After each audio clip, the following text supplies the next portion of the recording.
Shalom Bapak Ibu Saudara sekalian yang dikasihi Tuhan. Di tengah kondisi krisis global seperti ini, kita perlu tetap dekat kepada Tuhan. Apabila Anda dalam keadaan baik dan sehat, puji Tuhan. Apabila Anda di dalam pergumulan yang berat, atau Anda sedang berduka, atau Anda sedang di dalam pergumulan kesulitan pekerjaan, tetap cari Tuhan. Mari kita bersama-sama merendahkan diri di hadapan Tuhan, memohon pertolongan Tuhan, hikmat Tuhan, berkat Tuhan, agar Tuhan menolong kita, khususnya pada pagi hari ini di dalam firman Tuhan. Mari kita satu di dalam doa. Bapa yang di surga, kami datang di hadapan-Mu pada pagi hari ini. Kami sungguh mengucap syukur di pagi hari ini. Kami masih diberikan kesempatan beribadah kepada Tuhan. Meskipun dengan cara dan keadaan yang berbeda. Tetapi kami tahu Tuhan, Engkau melihat jauh ke dalam hati kami. Bukan sekedar apa yang kelihatan atau yang dilihat orang. Tuhan, kami mau bersama-sama merenungkan kebenaran firman Tuhan. Tolong kami Tuhan untuk merendahkan hati kami, merendahkan diri kami di hadapan tahta Tuhan. Sehingga kami boleh menjadi pelaku firman, bukan hanya menjadi pendengar yang baik, tetapi boleh menjadi murid Kristus yang siap untuk menerima kebenaran firman Tuhan. Tuhan, kami membutuhkan Engkau, kami membutuhkan campur tangan Tuhan secara spesial, terkhusus di tengah kondisi krisis global pada saat ini Tuhan. Dengar doa kami Tuhan yang kami panjatkan di dalam satu nama Tuhan kami Yesus Kristus. Amin. Bapak Ibu Saudara sekalian, mari kita bersama-sama kita membuka 3 bagian Alkitab. Yang pertama di dalam Roma pasal 13 ayat 1 hingga yang ke-7. Yang kedua di dalam 1 Petrus pasal 2 ayat 13-14. Kemudian Lukas 20 ayat 24 hingga 25.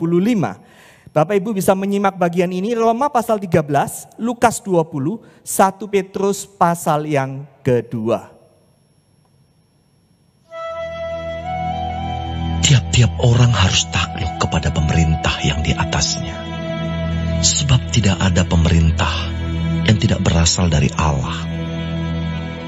Dan pemerintah-pemerintah yang ada ditetapkan oleh Allah. Sebab itu, barang siapa melawan pemerintah, ia melawan ketetapan Allah.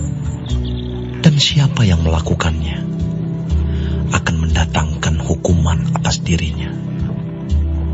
Sebab jika seorang berbuat baik, ia tidak usah takut kepada pemerintah.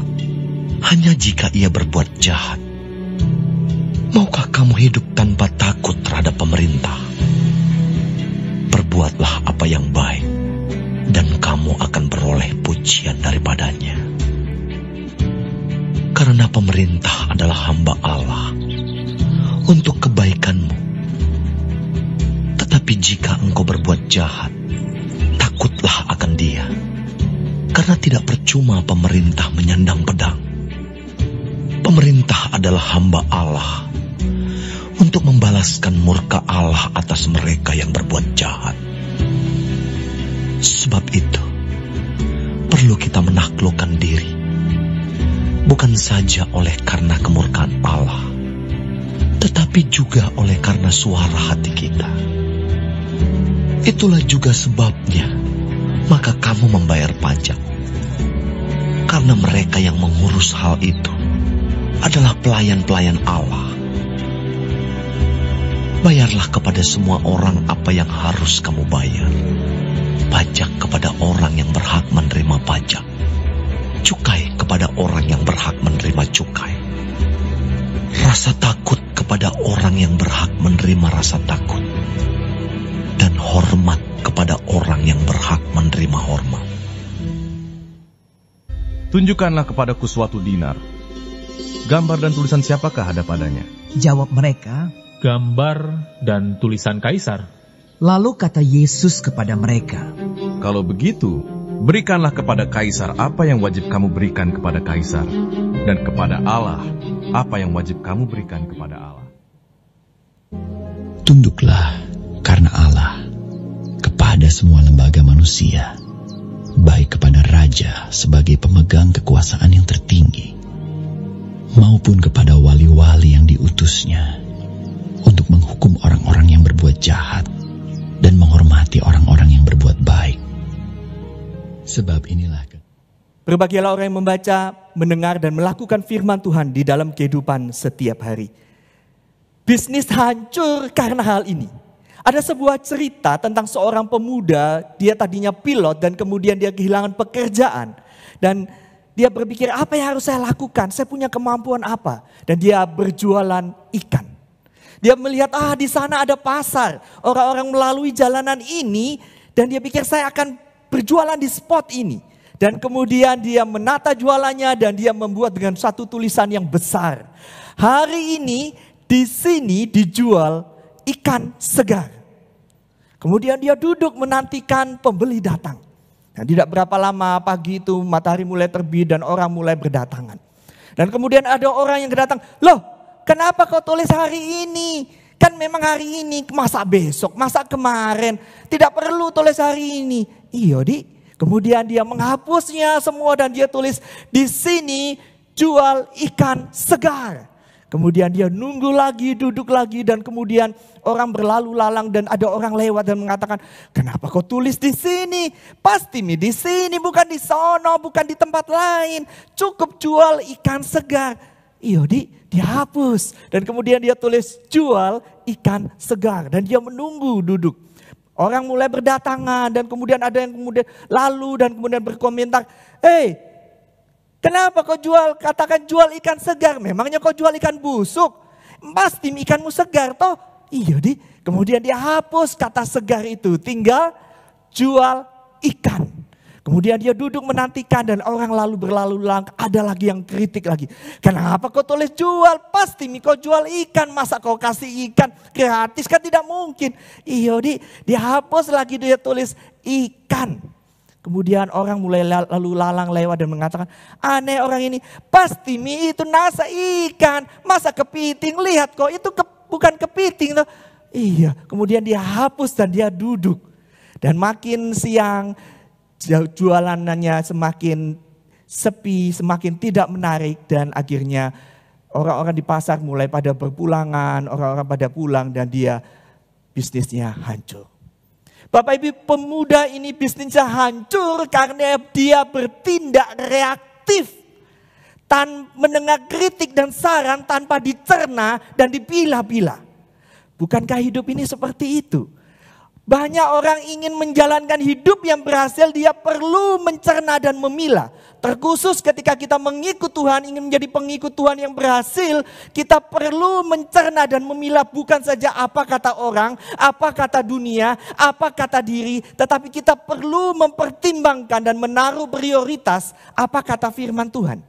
Dan panggilan orang percaya kepada setiap kita adalah Tuhan memanggil kita bukan bertindak reaktif tetapi mengambil inisiatif menjadi saluran berkat. Bapak Ibu, kalau kita perhatikan bagian ini secara garis besar, menarik sekali kalau saya boleh bagi menjadi 3 ayat Roma pasal 13 ayat 1 hingga 7. Bagian pertama, ayat pertama hingga yang ketiga sebenarnya berbicara tentang naturnya orang percaya adalah berbuat baik. Bukan melakukan kekerasan kalau tidak setuju, bukan. Yang kedua adalah pemerintah adalah pelayan Tuhan untuk melakukan kehendak Tuhan. Itu yang tertulis di dalam ayat keempat dan kelima. Dan yang ketiga adalah ayat 6 hingga yang ketujuh. Orang percaya dipanggil untuk melakukan bagiannya. Dengan kata singkat, berinisiatif jadi saluran berkat di mana bumi dipijak. Ada seorang yang mengatakan, seorang pendeta di sebuah gereja mengatakan, oh ini ayat bukan ditulis untuk orang Kristen oleh Paulus. Bukan, ini ayat sebenarnya ditulis untuk pemerintah. Kalau pemerintah baik, kita taat, kita lakukan. Tapi kalau pemerintah jahat, kita lawan. Bapak Ibu, saya tidak setuju dengan hal ini. Konteks di dalam kitab Roma dengan jelas mengingatkan kita, Paulus menulis bukan kepada institusi. Paulus menulis kepada jemaat, kepada orang-orang yang sudah ditebus Kristus di kota Roma. Yakni apa? Bahwa orang percaya dipanggil bukan bertindak reaktif, tetapi mengambil inisiatif menjadi saluran berkat. Menarik sekali kalau kita melihat sejarah. Tahun 57-58, Paulus menulis surat kitab Roma kepada jemaat Allah di kota Roma. Tahukah Anda, sejarah gereja mencatat Paulus itu akhir hidupnya dipenggal kepalanya tahun 64 di bawah pemerintahan Romawi Kaisar Nero. Tadi kita membaca 1 Petrus bagaimana Petrus mendorong orang percaya untuk tunduk, untuk menjadi berkat di bawah pemerintahan. Tapi tahukah Anda ketika Petrus menuliskan ini tahun 62-63 kisaran itu. Tahun 68 Petrus martir, disalibkan, terbalik di bawah pemerintahan Nero Romawi. Kitab Lukas yang kita baca, kita dengarkan bersama-sama ketika Tuhan Yesus mengatakan, gambar dan tulisan siapa? Berikan kepada Kaisar bagiannya, berikan kepada Tuhan bagiannya. Tahukah Anda, tahun 33-an Tuhan Yesus disalibkan, mati di bawah pemerintahan Romawi. Jenderal siapa? Gubernurnya adalah Pontius Pilatus. Mungkin kita bertanya-tanya, loh bukankah Tuhan itu tahu sejarah, Tuhan tahu masa depan. Apakah lalu kalau mereka tahu ini membatalkan firman yang mereka sudah tuliskan surat ini? Tidak. Tetapi ini menjadi peringatan keras buat setiap kita. Bahwa kita tidak dipanggil untuk bertindak reaktif, tetapi menjadi saluran berkat.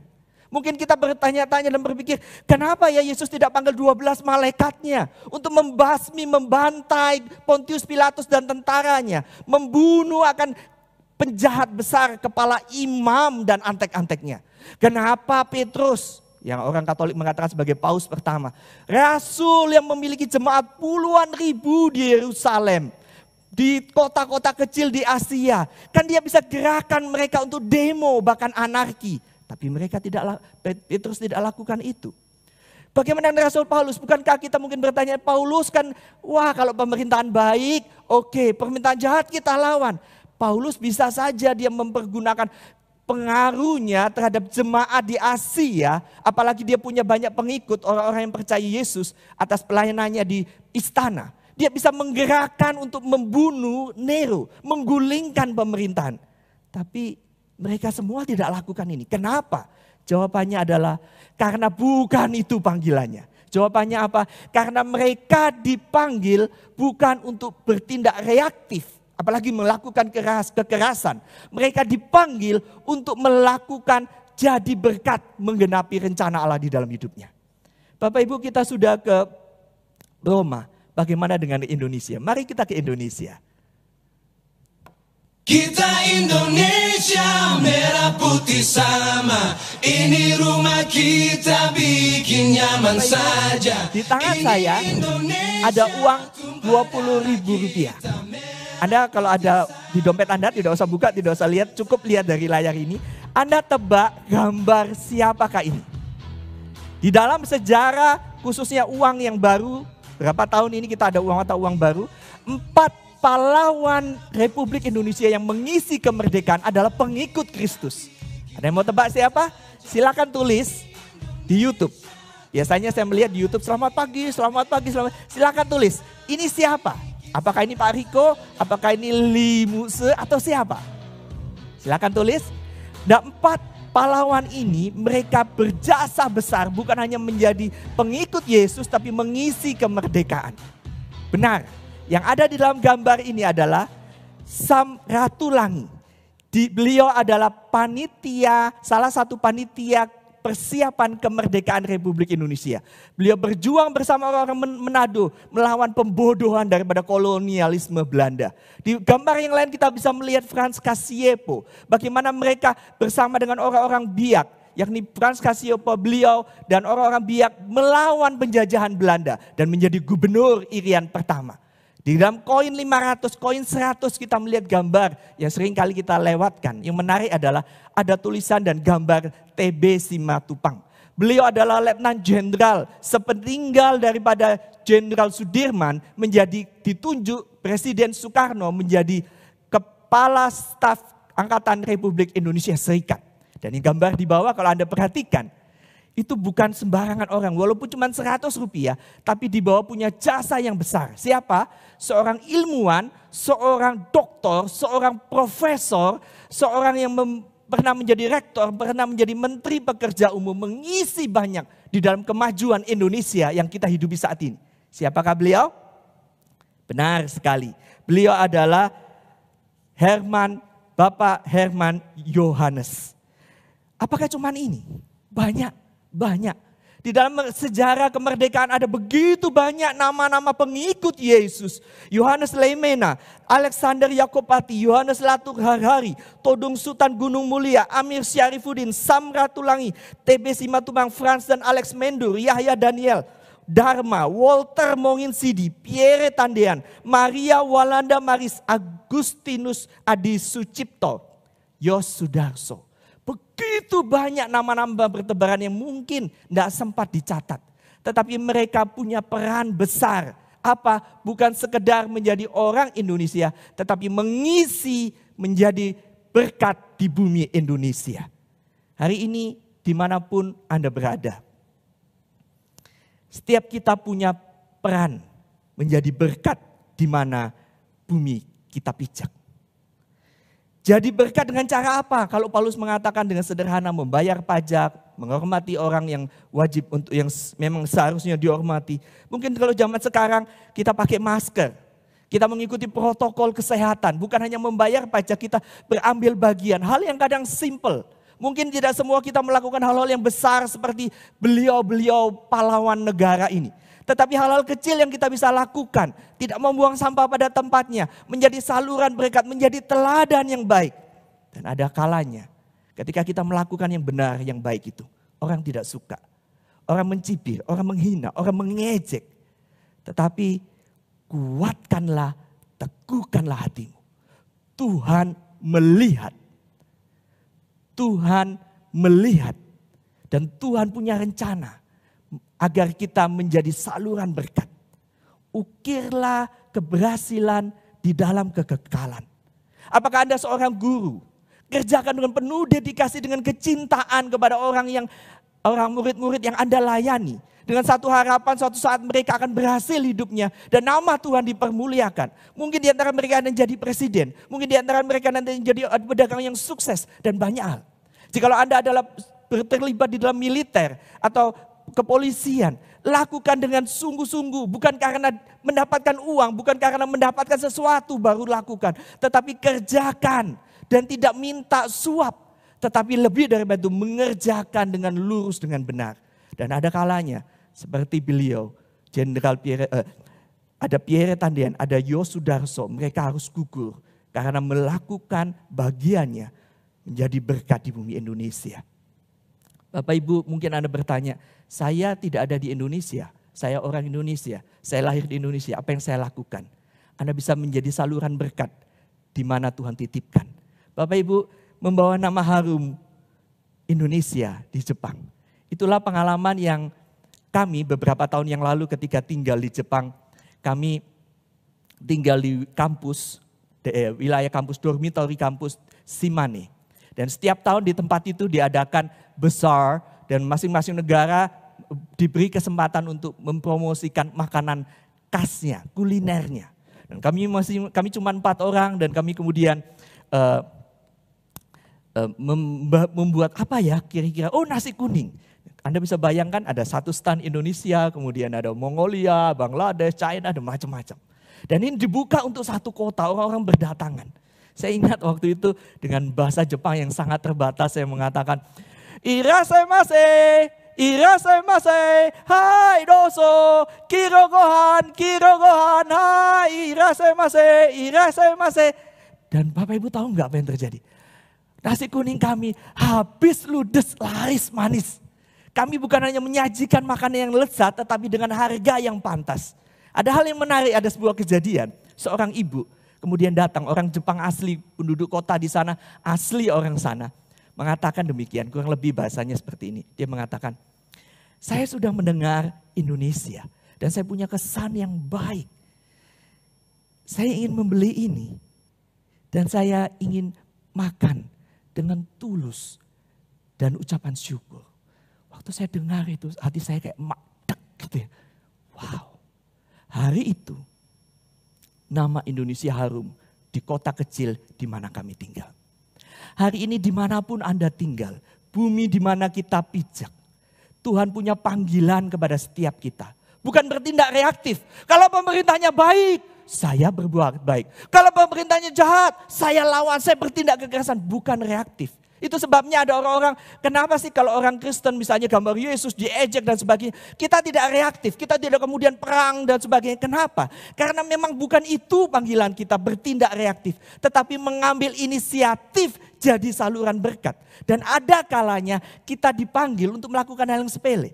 Mungkin bagi kebanyakan orang sepele sekali. Jual nasi kuning, buang sampah pada tempatnya, kita pasang bendera, hal-hal yang sepele. Tetapi kita bisa menjadi saluran berkat Tuhan ketika kita mengerjakan bagian kita. Bapak Ibu Saudara sekalian, apakah Anda penjual nasi kuning? Apakah Anda guru? Apakah Anda pedagang? Apakah Anda di dalam militer? Apakah Anda bekerja di bidang apapun? Jadilah saluran berkat. Jangan bertindak reaktif. Karena bertindak reaktif kadang bisa baik, kadang bisa buruk.